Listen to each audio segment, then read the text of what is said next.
तो दिल्ली में क्या हिंदू टारगेट पर है? ये सवाल इसलिए क्योंकि हिंदू लड़के की हत्या हो जाती है। आरोप लगता है मुस्लिम गैंग पर, एक ऐसा गैंग जिसको चलाती है एक लेडी डॉन जिक्रा, और यही वजह है कि अब पूरे इलाके के लोग गुस्से में हैं, सड़कों पे निकले हुए हैं, मार्च कर रहे हैं। दिल्ली के मुख्यमंत्री की ओर से यहां पर कार्रवाई की बात तो कही गई है, लेकिन जो तस्वीर है सीलमपुर से वो दिखाते हैं आपको। गुस्साए लोग सड़कों पर उतरे, धरने पर बैठ गए यहाँ पे, और देखिए यहाँ पर लोगों की ओर से सड़कों पर बैठ करके प्रदर्शन किया जा रहा है। महिलाएं भी इस भीड़ में शामिल है, बुजुर्ग भी शामिल है, बच्चे भी शामिल हैं। गुस्साए लोग सड़कों पर उतर के प्रदर्शन कर रहे हैं, नारेबाजी कर रहे हैं, और यहाँ पे जो आरोपी है पूरी घटना में उनको फांसी देने की मांग को लेकर यहाँ पे गुस्सा लोगों का देखने को मिल रहा है।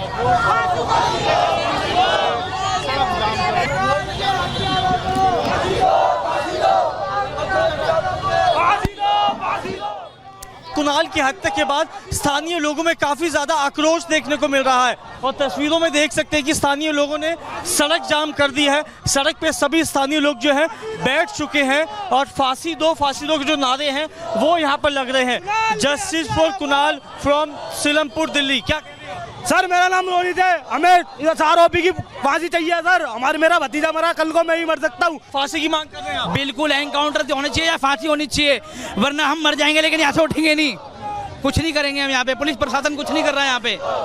हमारी मांग है तो फांसी हो या एनकाउंटर हो उनका। योगी की भी मांग कर रहे हैं? बिल्कुल होना चाहिए, योगी मॉडल लागू होना चाहिए यहाँ पे। इन्होंने बहुत आतंक मचा रखा है यहाँ पे, जैसे योगी ने वहाँ पे दंगाइयों को चक्का जाम कर रखा है, ऐसे यहाँ पे होना चाहिए। लोगों में गुस्सा है, फांसी की मांग कर रहे हैं? हाँ जी, फांसी चाहिए, फांसी चाहिए, बिल्कुल भी होनी चाहिए उनको फांसी। ये आए दिन ऐसे मर्डर होते हैं सर। तो सहयोगी साहिल की रिपोर्ट देखिए आपने, जो लोगों से बात कर रहे थे, जो लोग हैं वो गुस्से में हैं, और इस कदर गुस्से में है कि जो आरोपी हैं उनके फांसी की मांग कर रहे हैं। तस्वीर दिखाते हैं आपको, देखिए जिस तरीके से गुस्सा है लोगों का वो देखने को मिला। पुलिस का उनसे आमना सामना भी हुआ, और प्रदर्शन कर रहे लोग और पुलिस आमने सामने आ गई। हालांकि पुलिस की ओर से पूरे माहौल को शांत करने का प्रयास किया जा रहा है। जो लोग प्रदर्शन कर रहे थे उन्हें सड़कों से हटाया गया, और ये तस्वीरें आज सुबह की है, जब घटना के बाद आज सुबह से ही जो लोगों का गुस्सा है वो देखने को मिल रहा है। हालांकि पुलिस की ओर से हालात को शांत करवाने का प्रयास किया जा रहा है, सुरक्षा बलों की मौजूदगी है, लेकिन जो लोग हैं वो गुस्से में हैं, और लगातार उनकी ओर से योगी मॉडल की मांग की जा रही है। लोग क्या कुछ कह रहे हैं सुनवाते हैं आपको। ये तो एक बहुत बड़ी साजिश है, ये 7वां छठा मर्डर है जैसे हमने सुना है।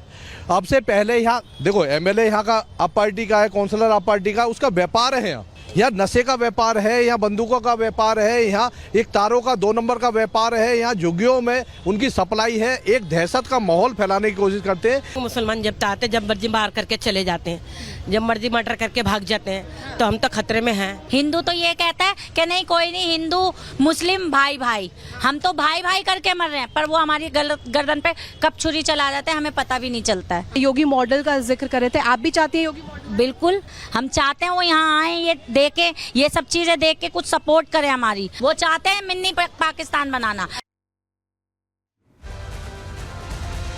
तो तस्वीर दिखा रहे हैं आपको सीलमपुर से, लेकिन जहां पे हालात सामान्य नहीं हो पा रहे हैं, सुबह से ही जो लोगों का गुस्सा है देखने को मिल रहा है। ताजा तस्वीर दिखा रहे हैं आपको सीलमपुर से, जहां पे लोग अभी भी गुस्साए हुए हैं, सड़कों पर बैठे हैं। महिलाओं ने वहां पे सड़क को जाम कर दिया है, गुस्सा है। एक्सक्लूसिव तस्वीरें हैं सीलमपुर से, जहां पे लोगों का गुस्सा शांत होने का नाम नहीं ले रहा है। सुरक्षा बलों की ओर से हालात को सामान्य करवाने का, सड़क को खाली करवाने का प्रयास तो किया जा रहा है, बातचीत की जा रही है, लेकिन गुस्सा इस कदर है, आक्रोश इस कदर है कि लोग हटने का नाम नहीं ले रहे हैं। तो एक तरफ लोगों का गुस्सा है जो थमने का नाम नहीं ले रहा है, परिवार है जो सदमे में है, गुस्से में है, नाराज है, दर्द में है। इस बीच बीजेपी के विधायक पहुंचे वहां पर, रविंद्र सिंह नेगी, लोगों से उन्होंने बातचीत की। क्या कुछ कह रहे पूरी घटना को लेकर सुनवाते हैं। जो वारदात सामने आई है, इस वक्त सीलमपुर दहशत में है, क्या कहना है?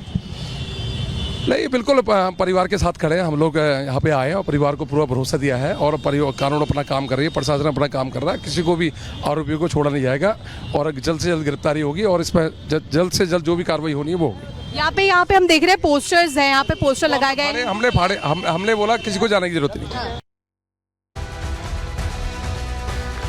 तो दिल्ली का सीलमपुर इलाका जो है इस वक्त गुस्से में है, पूरे इलाके के लोग सड़कों पे उतरे हुए हैं, उनकी ओर से कड़ी कार्रवाई की मांग की जा रही है। और अब खबरों में आगे बढ़ेंगे और अब बात करेंगे यहां पर पश्चिम बंगाल की, जहां पर हालात जो है वो इस कदर आगे बढ़ चले हिंसा के बाद कि अब सवाल खड़ा हो रहा है कि हिंसा पर उबाल है और अब एक्शन में राज्यपाल है।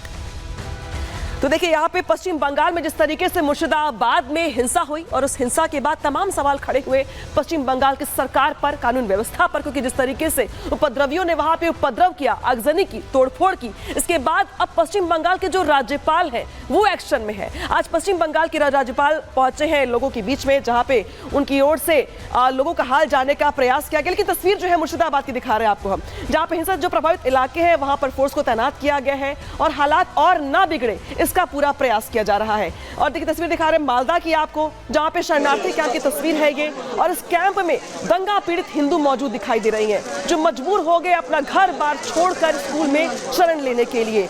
यहाँ पे डर के यहाँ पे लोग छिपे हुए हैं। इस बीच देखिए शरणार्थी कैंप में जो टीम है एनएचआरसी की वो पहुंची हुई, तस्वीर मालदा से है, पश्चिम बंगाल से, जहां पे शरणार्थी कैंप पे एनएचआरसी की टीम पहुंची है, लोगों से बातचीत कर रही है, लोगों की आप बीती सुन रही है। और देखिए जिस तरीके से पश्चिम बंगाल में हालात हो गए, हालात ये बन गए कि राज्यपाल को ही कमान संभालनी पड़ी, राज्यपाल ही एक्शन में दिखाई दे रही हैं और उनकी ओर से भी जाकर के वहां पे पीड़ितों का हाल जानने का प्रयास किया गया। तो देखिए हिंसा पर उबाल है, गुस्सा है। हालांकि ममता बनर्जी की ओर से बार बार सफाई दी जा रही है और बार बार उनकी ओर से कहा जा रहा है दरअसल की जो बीजेपी है वो इसके पीछे है। लेकिन देखिए अब राजनीति एक तरफ है, लेकिन जो लोगों की स्थिति है वहां पे वो वहां पे बहुत खराब हो गई है, क्योंकि जो लोग हैं वो अपना घर छोड़कर पलायन करने को मजबूर है।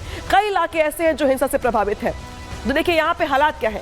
मुर्शिदाबाद हिंसा को लेकर एक्शन में गवर्नर आ गए हैं। मालदा पहुंचकर उन्होंने दंगा पीड़ितों से मुलाकात की है, वहां से लोगों की आपबीती सुनी है, उनका हाल जानने का प्रयास किया है और सच्चाई भी जानी है यहाँ पे राज्यपाल की ओर से कि आखिर मुर्शिदाबाद में हुआ क्या था। पीड़ितों ने गवर्नर सीवी बोस को अपनी आपबीती सुनाई है, क्या कुछ घटा उनके साथ, क्या कुछ बीता उनके साथ बताया है। गवर्नर ने मालदा राहत शिविर में हालात भी देखे हैं, शरणार्थियों के लिए व्यवस्थाओं की यहाँ पे जानकारी भी ली है। गवर्नर का पीड़ितों को हर संभव मदद का भरोसा दिया गया है। गवर्नर ने ममता को दंगाइयों पे एक्शन लेने की नसीहत दी है। मालदा राहत कैंप में 800 हिंदू फिलहाल शरण लिए हुए हैं, जो अभी राहत शिविरों में पड़े हुए हैं, पलायन करके वहां पे शरण लेकर के रहने को मजबूर हो गए। तस्वीर दिखा रहे हैं आपको, देखिए उसी जगह से जहां पर पश्चिम बंगाल में शरणार्थी कैंप पे जो एनएचआरसी की टीम है वो भी यहां पर पहुंची हुई है और पूरे पश्चिम बंगाल में जबरदस्त हलचल है, चाहे हम बात करें हुगली की, मालदा की या फिर मुर्शिदाबाद की। इस बीच यहाँ पे प्रियांक जो कि कानून को है, सदस्य है एनएचआरसी के, क्या कुछ कह रहे हैं घटना को लेकर, सुनवाते हैं आपको। इस पूरे मामले में विक्टिम से मिलकर उनकी बात समझकर के टीम आएगी और फिर टीम की जो फाइंडिंग्स होंगी, जो रिपोर्ट्स होगी, उसके अनुसार आदेश किया जाएगा। आपने जिक्र किया उन्मादी भीड़, तो क्या ये प्रायोजित था, षड्यंत्र था, जिस तरह से हिंसा हुई वहाँ पर हिंदुओं को टारगेट किया गया? हमको जो शिकायतकर्ता ने बताया उसके अनुसार कि पुलिस खड़ी देखती रही और ये गुंडे मारपीट करते रहे, तो ये गंभीर किस्म की बात है। सीधे सीधे शिकायतकर्ता ने जो है कि राज्य सरकार की मशीनरी पे सवाल उठाए हैं, इसलिए हमने दिल्ली से एक टीम भेजी। तो क्या लगता है कि ये ममता सरकार है वहाँ पर, क्या उनकी तरफ से ढील दी गई? देखिए मेरा ये मानना है कि अगर शिकायतकर्ता या पीड़ित पक्ष को ये लग रहा है कि सरकार के नुमाइंदों की मौजूदगी में उनसे घर खाली करवाए जा रहे हैं, उनको मारा जा रहा है, उनको पलायन को मजबूर किया जा रहा है, तो कहीं ना कहीं प्रशासनिक नाकामी इसमें प्रथम दृष्टि। एनएचआरसी के मेंबर जो है बता रहे कि किस तरीके से यहाँ पे उनकी ओर से पूरे हालात का जायजा लिया जा रहा है, लोगों से बातचीत की जा रही है। लेकिन इस बीच तस्वीर दिखा रहे हैं आपको हम, देखिए जहाँ पे सिर्फ और एनएचआरसी नहीं बल्कि जो एनसीडब्ल्यू की टीम है वो भी यहाँ पे पहुंची शरणार्थी कैंप में, और जो महिलाएं हैं वहाँ उनसे मुलाकात की जा रही है, पीड़ित महिलाओं से यहाँ पे बातचीत की जा रही है और जो उनके साथ बीता, क्योंकि बहुत सारी महिलाएं ऐसी हैं जिन्होंने सुरक्षा को लेकर तमाम सवाल खड़े किए, उनकी ओर से कहा गया कि वो सुरक्षित महसूस नहीं कर रहे हैं, जो उपद्रवी हैं उन्होंने घर छोड़ने को मजबूर कर दिया। तो जो महिलाओं का दर्द है वो यहाँ पे साझा करने का प्रयास किया जा रहा है। इस बीच जो विजय रहाटकर है, जो कि अध्यक्ष है एनसीडब्ल्यू की, वो क्या कह रही हैं, सुनवाते हैं आपको। देखिए मैं अभी यहाँ पे इस कैंप महिलाएं हैं, बच्चे हैं, उन सभी को मैं मिली हूँ, उनके साथ क्या बीती है इसके बारे में उन्होंने अभी मुझे बताया है, अवगत किया है। हम उनके साथ बात भी कर रहे हैं, पर मैं इतना एक ही बात कहूँगी कि जो वो बात कह रही है ये बात बहुत कल्पना के बाहर से है। इन महिलाओं को बहुत तकलीफ हुई है, इनके घर भी जले गए हैं, इनसे फोर्सफुली इनको घर से बाहर निकाल दिया गया है, इनके साथ अनेक सेक्सुअल असॉल्ट भी हुए हैं और बच्चों के साथ भी जो भी गहने चीजें थी वो भी उनकी तो ले ही ली है, पर बच्चों के साथ भी उन्होंने ले लिया है। ऐसी बातें वो कह रही है। मैं अभी उनके साथ बात कर रही हूँ, मुझे लगता है कि मैंने अभी और उनके साथ बात करने की जरूरत है।